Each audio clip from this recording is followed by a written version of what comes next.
శ్రీకాకుళం జిల్లాలో గొర్రెల కాపరి దానయ్య మృతి కేసులో కీలక పరిణామం జరిగింది. మాజీ మంత్రి సీదిరి అప్పలరాజు కుమారుడు ఆరవ్ శ్రీకాకుళం జిల్లా కాశీబుగ్గ పిఎస్లో లొంగిపోయారు. మరింత సమాచారం మా ప్రతినిధి సతీష్ను అడిగి తెలుసుకుందాం. సతీష్ చెప్పండి, గొర్రెల కాపరి దానయ్య కేసులో ఆరవ్ పాత్ర ఏంటి?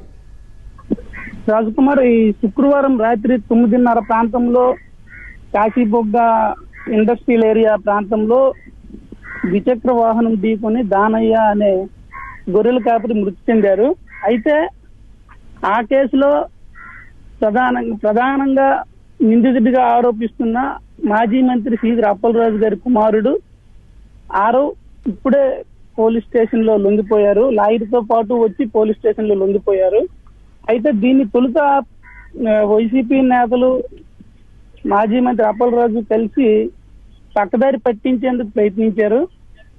అందులో భాగంగానే వైసీపీ నేత అప్పలరాజు ప్రధాన అధ్యక్షుడు కుమారుడైన సిద్ధార్థని తొలుత నిందితుడిగా చూపించారు. ఆయన సిద్ధార్థ్ అనే వ్యక్తి పోలీసుల ముందు వచ్చి నేనే యాక్సిడెంట్ చేశాను అని చెప్పడం కూడా జరిగింది. పోలీసులను అలా తప్పుదోవ పట్టించారు.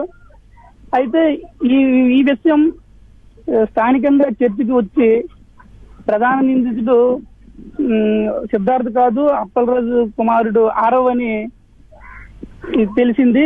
ఇందులోనే ఈనాడులో వచ్చిన కథనం ప్రకారం వచ్చిన తర్వాత పోలీసులు దీన్ని సీరియస్ గా తీసుకుని దర్యాప్తును ప్రారంభించారు. ఇంతలోనే అప్పలరాజు కుమారుడు ఆరవ్ లాయర్ తో కలిసి కాశీబుగ్గ స్టేషన్ లో లొంగిపోయారు.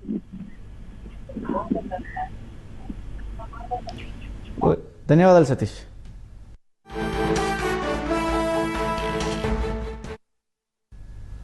హర్యానా